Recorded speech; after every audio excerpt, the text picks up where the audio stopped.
135편입니다. 유튜버 잘못된 것 같아요. 135편 1절부터 12절까지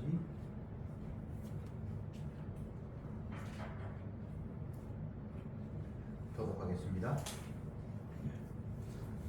할렐루야, 여호와의 이름을 찬송하라. 여호와의 종들아 찬송하라. 여호와이시 우리 하나님의 전쟁에 서는 이여. 여호와를 찬송하라. 여호와는 선하시며 그 이름이 아름다우니 그 이름을 찬양하라. 여호와께서 자기를 위하여 야곱과 이스라엘을 자기의 특별한 소유로 택하였습니다. 내가 알거니와 여호와께서는 광대하시며 우리 주는 모든 신보다 높으시도다. 여호와께서 그 기뻐하시는 일을 천지와 바다와 그 모든 깊은 데서 다 행하셨도다. 안개를 땅 끝에서 일으키시며 비를 위하여 번개를 만드시며 바람을 그 곳간에서 내시는도다. 제가 알고 있는 저 나라를 바람부터 지수까지 치셨도다. 여호와여, 애굽이여, 여호와께서 너희 중에 징조와 기사를 보내사 바로와 그 모든 신복에게 임하게 하셨도다. 제가 많은 나라를 치시고 많은 분을 죽이셨나니 곧 아모리인의 왕 시온과 바산 왕 옥과 가나안의 모든 국왕이로다. 주의 땅을 기업으로 주시되 자기 백성 이스라엘을 기업으로 주셨도다. 아멘. 성전에 올라가는 노래가 지난주에 134편으로 일단 끝이 났고 이제는 그런 제목이 없이 진행이 됩니다. 시편은 모든 내용이 하나님을 찬송하는 내용입니다. 그래서 항상 주님을 찬송해야 할 이유를 설명을 하고 그래서 우리는 주님을 찬양하는 것이 합당하지 않은가라는 식의 논리가 펼쳐지는 것이 시편의 내용입니다. 1절에서 할렐루야로 시작을 하고 마지막 21절에는 또 할렐루야로 끝이 나는데 우선 이제 할렐루야라는 이 단어의 의미부터 생각해 보기를 원합니다. 할렐루라는 말은 찬양한다, 경배한다 이런 의미가 있는데 야는 이제 야훼 여호와를 줄여서 야라고 합니다. 그러니까 하나님을 경배하자. 엄밀히 따지면 할렐이라는 말이 높인다, 경배한다, 찬양한다라는 말이고 루는 명령형 찬양하라 의미고 그 다음에 야는 여호와 하나님을 경배하고 찬양해라 이 말이 이제 할렐루야라는 뜻입니다. 그러니까 시작하면서도 또 끝내면서도 여호와 하나님을 찬양해야 된다라고 명령형으로 이야기를 하는데 이것은 단순히 이 시를 쓴 시인이 자기 마음을 표현했다 이렇게 보기보다는 주의 영어로 기록된 것이 성경이잖아요. 그렇죠, 그죠? 근데 이 사람의 저술이라고 보지 말고 하나님의 마음이고 주님의 뜻이 여기 펼쳐졌으니까 너희들은 여호와 하나님을 경배해야 돼, 찬양해야 돼라는 이런 명령형입니다.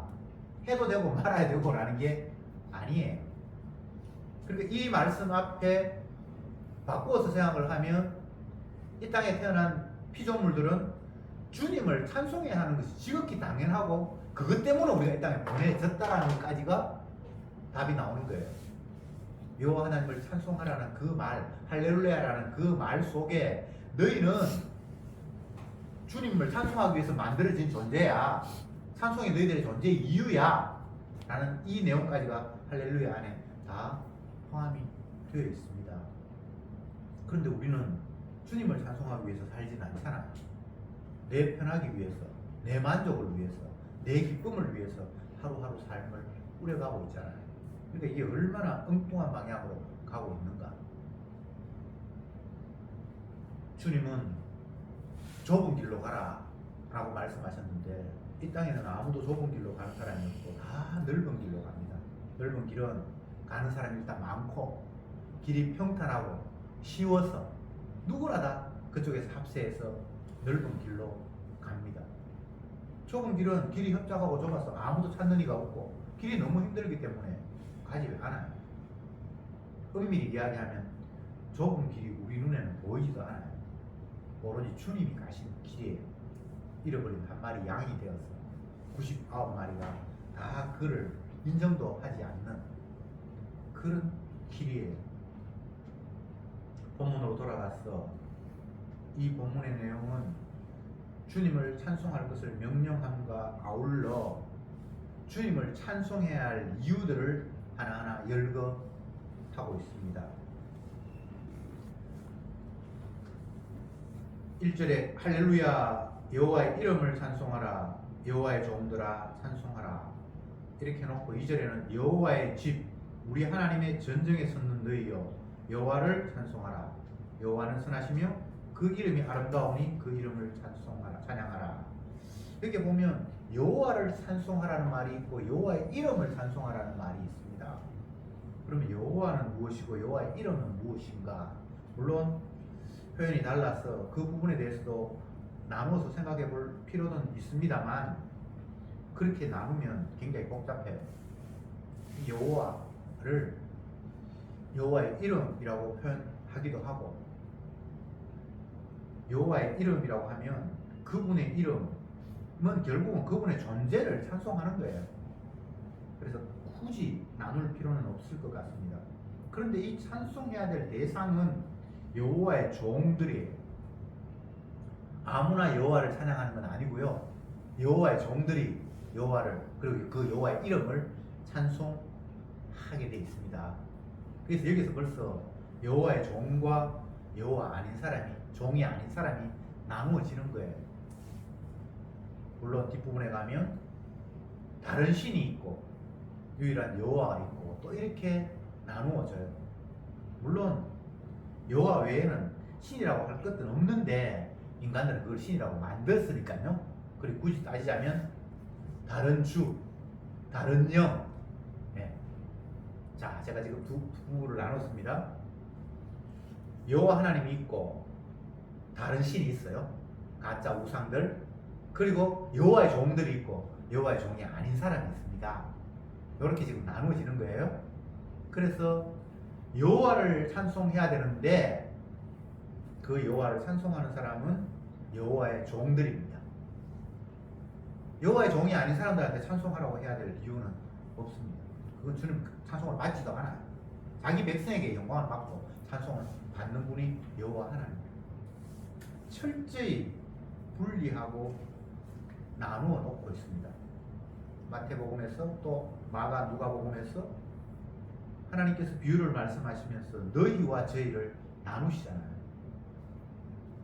왜 비유로 말씀하십니까? 라고 하니까 너희들에게는 깨닫게 해야 되는데 저들에게는 깨닫지 못하게 하기 위해서 내가 비유를 사용을 한다. 너희와 저희를 알아들어야 할 사람과 알아들으면 안 되는 사람을 주님은 의도적으로 나누셨습니다. 이런 이야기를 하는 이유가 주님의 관점이 이렇다는 거예요. 그러니까 당연히 성도의 관점도 그러해야 한다는 거예요. 모두가 다 뭉쳤어. 우리가 다 하나가 돼야 돼. 그건 주님의 관점이 아닙니다. 여호와의 종이 있습니다. 아닌 사람이 있습니다. 구약 성경을 보면 온통 그 이야기예요. 너희는 내 백성이야. 너희들은 아니야. 너희는 이스라엘이야. 너희는 이방인이야. 이방이라는 말이 참 이게 오늘날 이 시대에 하나로 뭉쳐서 힘을 합치자라는 이 보편적인 인간 구조에서는 가시 같은 이야기예요. 왜 자꾸 다른 존재를 자꾸 나눕니까? 그냥 이 우주 가운데 살면 다 힘을 합치면 하나가 되면 좋은데 너는 내 나라야. 이스라엘이야. 너희들은 내 나라가 아니야. 이방 나라야. 계속 주님께서 이렇게 나눈단 말이죠. 구약 전체가 그래요. 왜 그럴까? 처음부터 주님은 자기 백성의 주님이에요. 아닌 사람들은 나는 너희 아버지가 아니다 라고 이야기를 합니다. 신약으로 이야기하면 내 양은 내 음성을 알고 이렇게 돼 있어요. 주님의 양이 아닌 사람은 그 목자의 음성을 못 알아듣는다는 거예요. 주님의 양이 있고 아닌 양이 있죠. 그죠? 항상 이렇게 나누고 있습니다. 그래서 우리가 세상을 바라보면서 이런 관점을 가져야 돼요. 아, 주님을 찬양하지 않네. 그러면 현재는, 나중에 어떻게 될지 모르지만 현재는 주님의 백성이 아니네요. 그렇게 볼 수밖에 없어요. 교회 다닌다고 해서 주님의 백성이 아니고, 복음을, 주님을, 십자가를 인정하고 그 관점에서 모든 것들을 바라볼 때에, 아, 저는 형제구나, 저 사람은 다르네, 이렇게 볼 수밖에 없습니다. 그게 주님의 시각이에요. 여호와를 찬양하라, 그 이름이 아름다우니까 찬양하라, 이렇게 3절에는 이야기를 했는데, 이제 4절부터는 좀 더 구체적으로 그 여호와 하나님의 찬양해야 할 이유들을 나열하고 있습니다. 4절에 여호와께서 자기를 위하여 야곱 곧 이스라엘을 자기의 특별한 소유로 택하셨음이로다. 세상에 수많은 사람이 있는데 야곱을 특별한 소유로 택했대요. 이 선택이잖아요. 야곱이 태어날 때에, 이 땅에 태어날 때에 자기 혼자 태어난 게 아니고 형 에서하고 쌍둥이로 거의 동시에 태어났거든요. 그리고 야곱은 먼저 태어난 자가 아니고 두 번째로 태어났거든요. 근데 하나님이 두 번째 태어난 그를 장자라고 하고 내 아들이라고 하고 선택을 했어요. 차라리 엄마가 큰 아들 낳았고 나중에 2년 후에 작은 아들이 태어났다. 그런데 하나님은 작은 아들을 선택했다. 이러면 조금 뭐 그럴 수 있겠다 생각하는데, 동시에 쌍둥이라고 이야기를 해놓고는 누구 하나는 아니야, 너야 라고 하나님이 선별하시는 이유를 우리는 알아야 돼요. 우리가 생각하면 쌍둥이면 같은 엄마한테서, 그것도 동시에 형 동생도 아니고 거의 동시에 태어났으면 하나라고 지금 보고 싶잖아요. 저 주님은 그렇지 않아요. 누구 하나를 내가 특별히 선택했다, 이렇게 나오시는 분이란 말이죠. 이런 하나님을 찬송하자. 세상에서 이런 이야기를 하면, 아, 진짜 하나님이 쌍둥이 태어났는데 누구 한 사람 특별히 사랑하는 거, 그 하나님 찬송하자, 동의가 됩니까? 전혀 동의 안 되죠. 어떻게 쌍둥이를 태어났는데 누구 한 사람은 택했고 누구는 사랑하고 누구는 미워한다.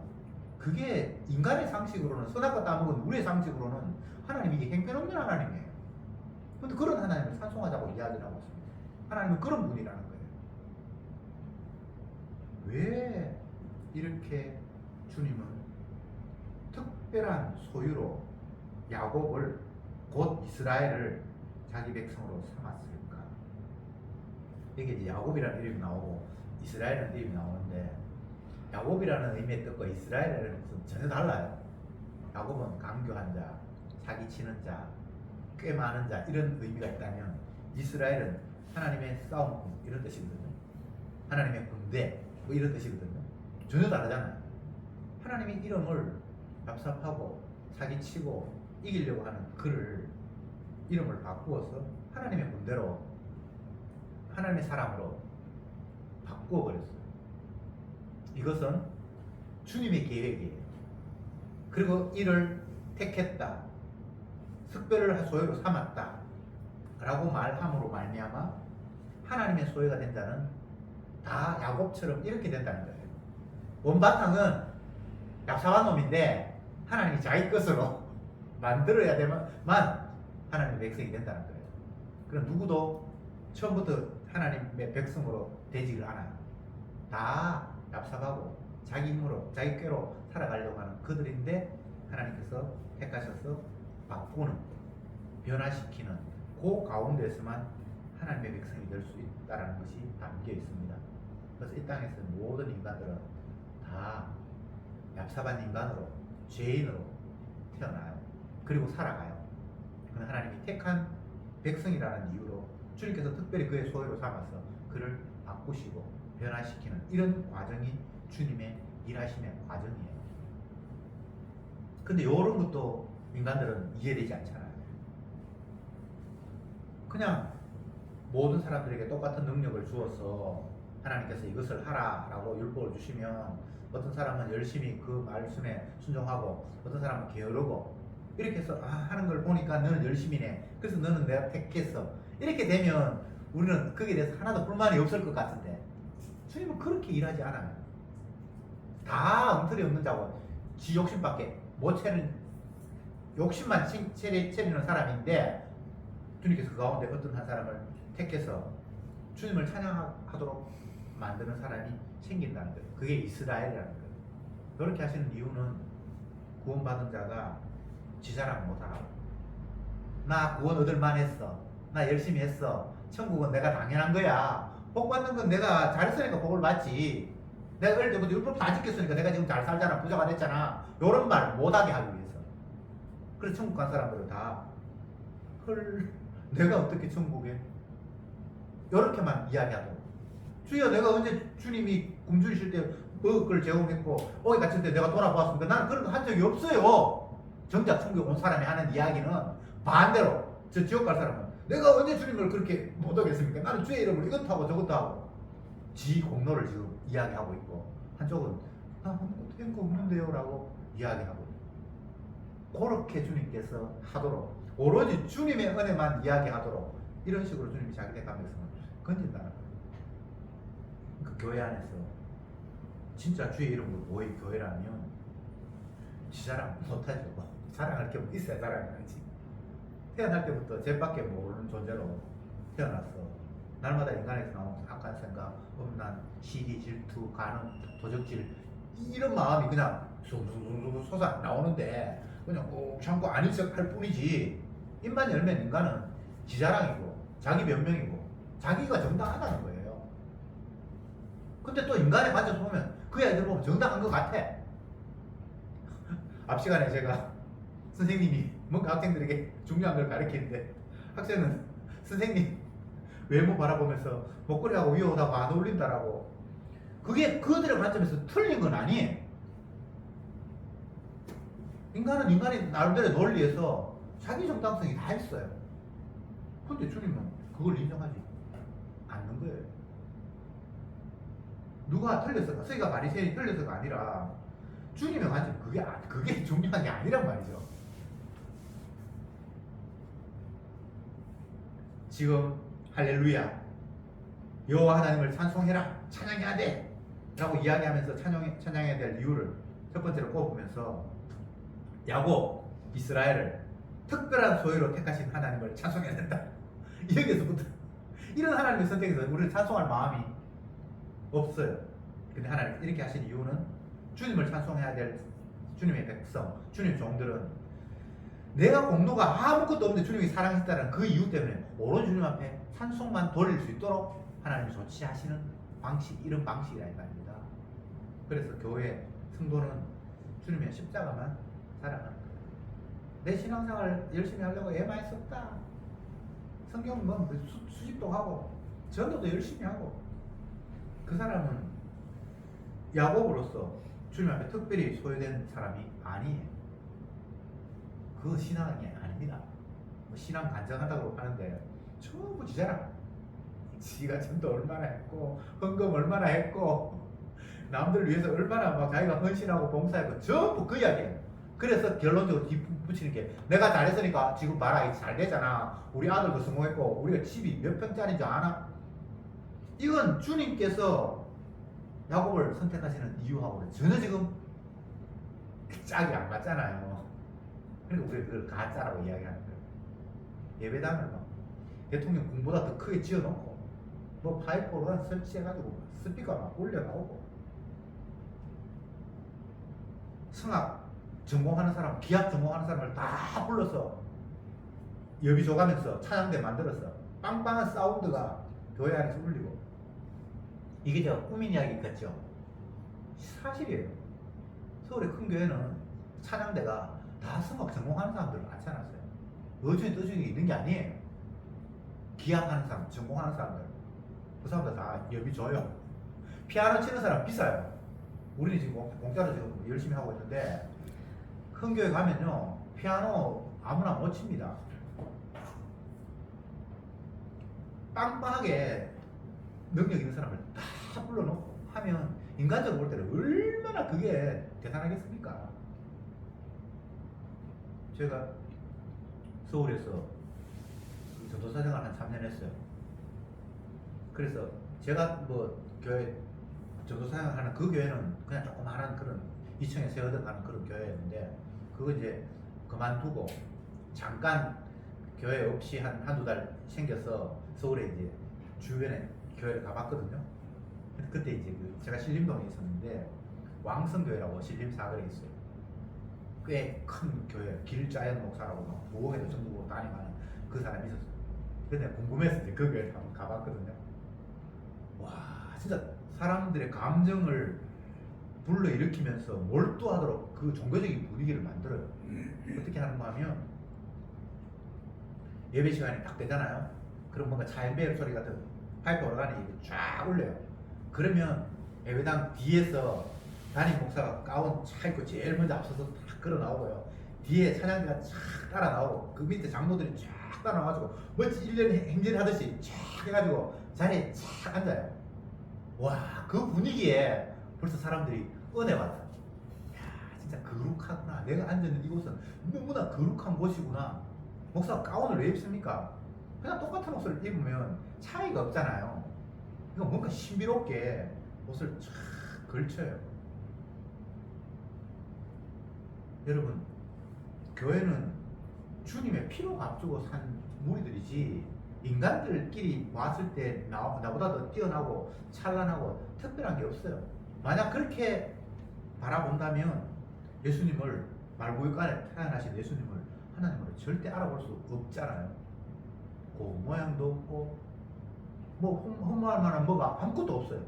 그래서 사람들에게 썰어 뿌림이 되는 인간의 관점에서는 하나님의 아들이 특별한 게 하나도 없는, 오히려 인간의 관점에서는 특별히 아니라 더 찌질이 못난 그런 수준이 메시아였다는 사실을 자꾸 사람들이 간과하는 거예요. 그렇다고 해서 찌질이가 메시아라는 이야기는 아니고요. 사람의 관점에서 하나님의 아들이라고 하면 우리보다는 더 월등하게 나을 것이다라는 그런 개념이 잘못됐다라는 걸 지금 이야기하고 있는 거예요. 그래서 하나님의 택한 백성은 훌륭하거나 능력이 있거나 열심히 했어가 아니라 야곱 같은 자인데 주님이 오로지 자기 공로로만 그를 사랑했다는 걸 보여주기 위해서 그를 특별히 선택하는 이런 구도. 그러니까 그 하나님 찬송해야 돼. 우리는 그런 하나님을 찬양해야 돼. 훌륭하게 열심히 일하는 사람 세상은 안 알아주는데 하나님 알아서 너 정말 훌륭해라고 박수치는 그런 하나님이 아닌 5절에 내가 알거니와 여호와께서는 광대하시며 우리 주는 모든 신보다 높으시도다. 여기서 앞부분에 하나님을 찬송하는 사람이 여호와의 종들이라고 제가 말씀을 드렸잖아요. 구분되어 있잖아요. 여기에는 여호와 하나님이 높고 대단한 이유는 다른 신과 비교했을 때는 게임이 안 된다고 이렇게 비교하는 것을 이렇게 기록해놨어요. 사실은 다른 신은 없어요. 인간이 신이라고 그냥 착각하는 거는 있지만 신이 어디 있습니까? 없잖아요. 우상이죠. 근데 굳이 이 시인이 다른 신보다 여호와 하나님이 월등하다라고 이렇게 비교급을 써서 차이를 둔 이유를 알아야 돼요. 다른 신은요, 제가 방금 이야기했듯이 인간을 인정하고 열심히 노력하고 땀 흘리는 사람을 알아서 박수치고 복주는 사람이 다른 신이에요. 근데 여호와는 그런 식으로 복주는 게 아니라 오로지 자기의 은혜만, 내 은혜 때문에 너는 구원받았다는 걸 이야기하겠어요. 야곱을 선택해서 부르는, 똑같이 쌍둥이를 태어났는데 그 동생 찌질이 못한 이름도 얍삽한 야곱. 그 야곱 하는 행동이 그랬어요. 지가 동생인데 얼마나 형이 되고 싶어서 거짓말로 형의 약점, 배고파서 헐레벌떡할 때 죽거려가지고 형 이거 먹고 내가 이제 형 할게. 얼마나 치사하고 얍삽합니까? 이 땅의 인간들은 다 사실은 그래요. 그 사람만 얍삽한 게 아니고 다 그래서 살아가요. 그런 사람을 주님이 내가 너를 사랑했다는 이유로, 내 사랑만이 너를 구원했다는 이유로 자기 선택한 사람으로 뽑아 세웠다는 거예요. 이게 하나님의 선택이고, 다른 신, 우상은 절대 그렇지 않습니다. 다 하는 행동을 봐요. 불꽃 같은 눈으로 살펴보고, 저 사람은 자기를 드러내지는 않는데 정말 진심으로 열심히 하는구나. 그러니까 나는 늘 알아보고 복 줄 거야. 여기 다른 신이에요. 하나님은 결코 그런 분이 아닙니다. 여러분, 하나님 앞에 가서 내 원하는 거 채우려고 생각하지 마세요. 그건 우상입니다. 하나님이 우리에게 은혜를 주시는 이유는 내가 네 필요한 거 주는 것이 아니라 네 위해서 내가 목숨 줬다. 네 위해서 내가 피 흘렸다. 그게 하나님 우리에게 주신 거예요.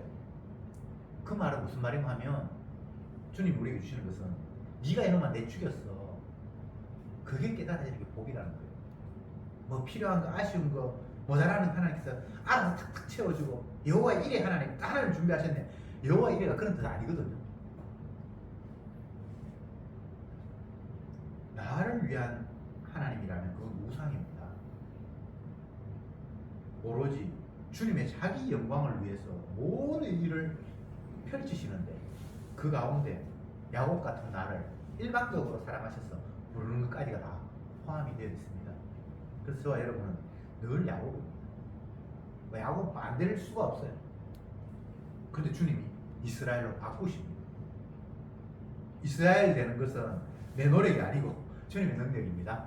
그러니까 여러분은 야곱으로 살면 돼요. 우리는 그냥 죄인으로 살면 돼요. 내가 의인이 될 수가 없습니다. 죄인인 나를 자기 사랑을 보여주고 자기 영광 드러내기 위해서 대신 죽으심으로 말미암아 우리를 의롭다고 칭하시는 분이 여호와 하나님. 그 주님을 지금 찬송하자고 이야기하는 거예요. 여기에는 인간의 공로, 사람의 노력 하나도 들어가지 않습니다.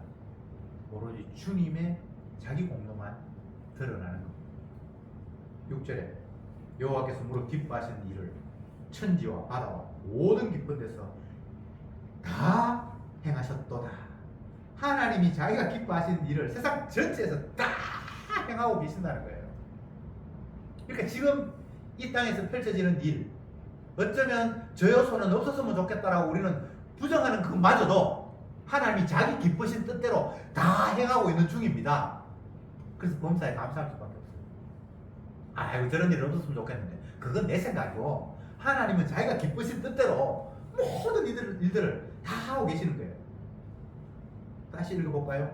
여호와께서 무릇 기뻐하시는 일을 천지와 바다와 모든 깊은 데서 다 행하셨도다. 주님이 자기 기뻐하시는 뜻을 하늘, 땅, 바다, 속 모두가 다 지금 다 행하고 계시다. 주님의 간절에서 보면 찬송할 수밖에 없죠. 잘 하셨습니다. 왜 찬송의 이유가 자꾸 내 중심이 되죠? 그럼 그건 찬송이 아니에요. 내가 좋아서 찬송하는 건 찬송이 아니에요. 그냥 주님이 자기 기쁘신 뜻대로 세상이 주님 중심으로 되어가니까 우리는 모든 일에 찬송할 수밖에 없어요. 감사할 수밖에 없어요. 기쁘신 뜻대로 천지 모든 만물을 지금도 자기 마음대로 움직이고 계시니까 하나님이 기뻐서 그 일을 하신 거예요. 그 주님이 기쁘시면 피조물은 그냥 기뻐할 수밖에 없잖아요. 아버지가 기뻐하시는 거예요. 아들이 내가 슬퍼할 이유가 없잖아요. 찬송의 이유를 보면 너무나 놀랍죠. 7절에 안개를 땅 끝에서 일으키시며 비를 위하여 번개를 만드시며 바람을 그 곳간에서 내시는도다. 이게 과학적으로 보면 참 웃기는 이야기인데 주님께서 다 하시는 거예요. 안개, 비, 구름 모든 걸 하나님이 하신단 말이죠. 우리는 자연의 법칙을 내가 만든 것도 아니지만 어설프게 파악해서 그 자연대로만 흘러간다고 생각을 하는데 주님은 자연을 마음대로 움직여요. 태양을 멈추고요. 요시의 시대는 바닷물을 갈라서 육지가 되게 하고요. 이런 일을 하나님께서 마음대로 막 하시는 거예요. 예수님이 돌아가실 때는 갑자기 대낮인데 해가 빛을 빌어서 깜깜하게 되고요. 주님이 하시는 거예요. 근데 인간들은 말도 안 되는 소리 하고 있는데 이런 거 이야기하면서 과학이 진리라는 거예요. 자연이 진리라는 거예요. 자연을 운행하시는 건 보지도 못하고. 그러니까 여기서 막 안개, 바람, 번개 이런 이야기를 굳이 거론하시는 이유는 그런 것들이 너희가 생각할 때는 규칙적으로 움직이는 것 같은데 그걸 규칙적으로 움직이거나 때로는 불규칙하게 만드는 것도 여호와 하나님이야. 왜 규칙적으로 움직인다고 생각해? 하나님이 자기 필요에 따라서 기뻐지는 뜻에 따라서 때로는 그 규칙을 어그러뜨리기도 하는데 그런 하나님을 찬송하라는 거예요. 사람들이 과학자들이 자연은 위대하다 그러는데 자연이 물론 인간의 보기에는 위대하죠. 근데 그것을 움직이는 분이 위대하지 자연이 움직이는 위대한 게 아니에요. 꽃을 피우시고 열매를 맺게 하시고 그것이 떨어지게 하시고 그게 여호와 하나님이고 그분이 위대하다고 이야기하지 자연이 위대하다고 이야기하면 뭔가 지금 착각하는 거예요. 나도 자연이에요. 의사들은 사람 몸을 해부하고 그렇게 하잖아요. 제가 학교 다닐 때 제 친구 중에 하나가 이제 의대 갔는데 5월달 되면 그때 대학교에서 대구에는 거의 다 5월달에 축제를 하는 것 같은데 축제 기간에는 공부도 안 하고 학교에서 뭐 행사를 하고 하는데 그 친구 의대 축제하는 데 따라가 봤어요. 가보니까 커다란 실험관 안에 사람 뭐 간도 그 안에 알코올에다 담아놓고 막 그렇게 그런 걸 보여주더라고요. 의대니까 이제 그렇게 폼 잡는다고 이제 그렇게 하는 거죠. 근데 그네들 이야기를 들어보면 학교에 입학을 했는데 인체 구조 공식이라는 게 있어요. 뭐가 있고 뭐가 있고 수학 공식이 있듯이 그걸 매일 외워야 된대요. 뭐가 몸이 어떻게 움직이면 이게 어떻게 결과가 나오고 뭐 그런 나름대로 그 배우는 공식이 있는가 보죠. 그러면서 하는 이야기가 야 사람 몸이 진짜 신비롭다. 기계로 치면 너무나 이게 막 세밀하게 잘 조직이 돼 있다는 거예요. 어디가 뭐탁 찌르면 눈을 감는다든지 뭐 이런 모든 것들이 신경이 다 연결이 되어 있기 때문에 그게 만약에 어디가 위협이 다 왔는데 눈을 안 감으면 그건 고쳐야 된다는 거죠. 그래서 굉장히 몸이 유기적으로 잘 조직이 되어 있어서 몸을 방어하고 보호하고 뭐 외부에서 침이 이게 하면 이게 피가 나는 이유가 다 이걸 방어하기 위해서 몸을 보호하기 위해서 과학적으로 되어 있다는 거예요. 그게 틀린 말은 아니에요. 근데 그를 만드시는 분은 진짜 대단한 분이거든요. 피조물을 찬양하는 건 아니에요. 피조물이 이렇게 교묘하게 만드신 그 창조주를 찬양하는 거예요. 피조물을 찬양받을 이유가 없습니다. 어떤 사람이 다른 사람보다 월등하게 뛰어나고 이런 사람이 많잖아요. 그러면 그 뛰어나지 못한 사람이 뛰어난 사람을 보면서 기가 죽잖아요. 와 대단하다라고 뭐 외모가 아름다운 사람 보면서 신이 내린 얼굴이라고 얼굴을 흠모하고 나도 닮았으면 좋겠다고 그러고 그게 얼마나 어리석은 일입니까? 하나님이 자기 기쁘신 뜻대로 자기의 주제심을 드러내기 위해서 A를 A로 만들고 B를 B로 만들었을 뿐이에요. 그냥 하나님을 찬양해야지. 그 만드신 분을 찬양해야지. 그 만들어진 피조물 보면서 와 우와 가는 게 얼마나 무서운 이야기입니까?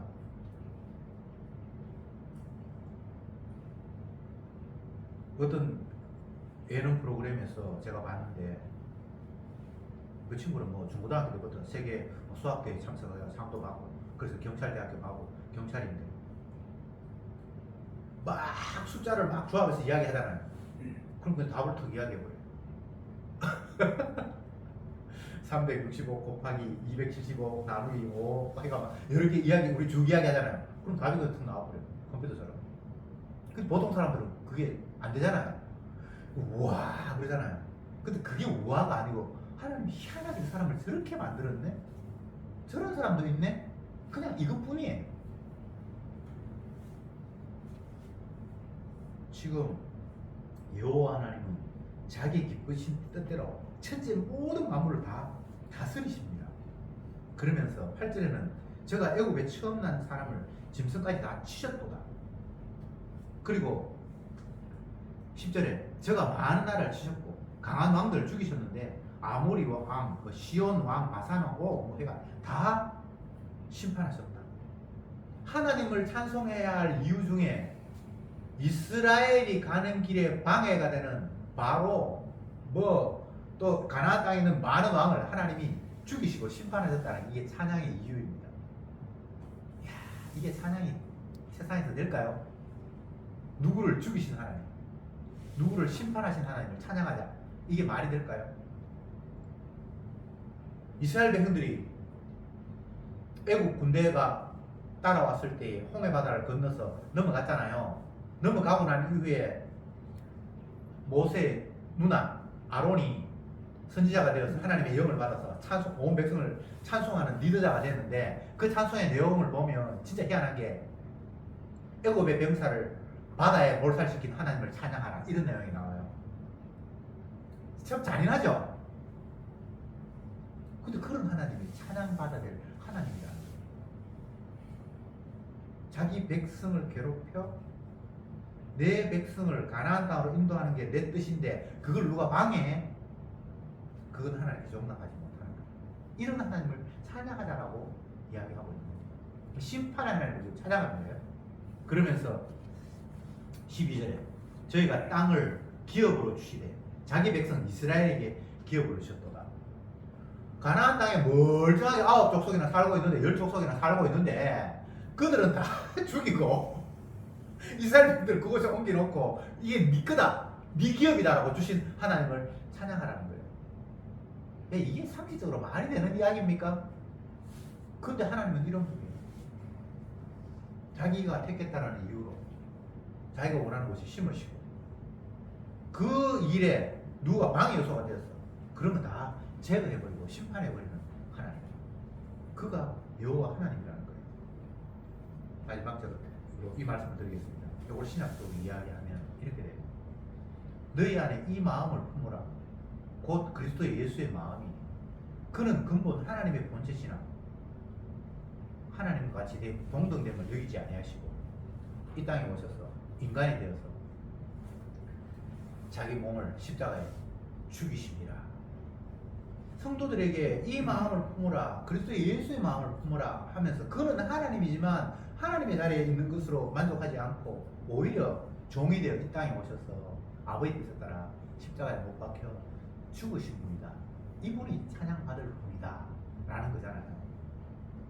왜 시편 기자가 이렇게 여호와 하나님을 찬송하라, 그의 선하심, 그의 크심을 찬송하라, 뭐 해와 달을 움직이시는 하나님을 찬송하라, 또 애굽의 모든 군사들을 죽이신 하나님, 또 아모리 족속 가나안 땅의 모든 왕들을 처분하신 하나님을 찬송하라, 그리고 이스라엘 백성들에게 그 땅을 기업으로 주신 하나님을 찬송하라 라고 하는가 하면 그 이유가 예수님 때문이에요. 예수님이 오로지 주로 드러나기 위해서 이스라엘은 이스라엘이 되어야 하고요, 그리고 이방 나라는 그 이스라엘을 대적하다가 죽임을 당해야 되는 거예요. 이게 세상이에요. 세상을 다른 식으로 해석하는 거 다 거짓입니다. 그거 잔인하잖아요. 주님은 때로는 잔인하고요, 때로는 사랑이 너무나 많고요. 그래서 우리 인간의 관점에서 주님을 바라보는 것 자체가 다 그건 엉터리 없는 일이에요. 주님은 자기 영광을 위해서 누구는 죽이기도 하시고, 누구는 살리기도 하시고, 누구는 굶기기도 하시고, 누구는 먹게도 하시고, 높이기도 하시고, 낮추기도 하시고, 울게도 하시고, 웃게도 하시고. 왜? 주님의 자기 뜻을 드러내기 위해서. 그러니까 울어도 찬송이 나와야 되고, 웃어도 찬송이 나와야 돼요. 굶어도 찬송이 나와야 되고, 배가 터져도 찬송이 나와야 돼요. 왜? 주님이 자기 기쁘신 뜻대로 다 펼쳐가니까요.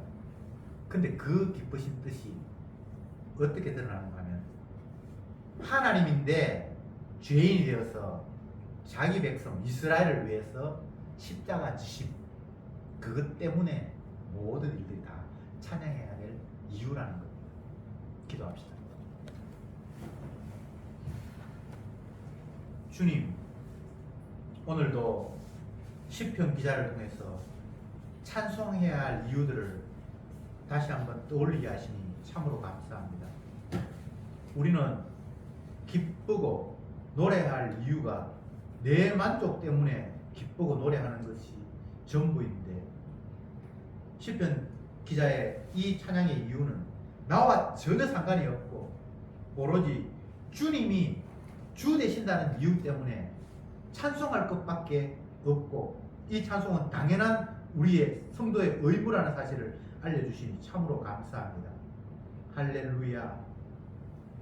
여호와 하나님을 찬송하라는 이 명령이 우리의 삶에서 아멘으로 받아들이게 하시고 찬송할 수 있도록 우리의 마음을 이끌어 주옵소서.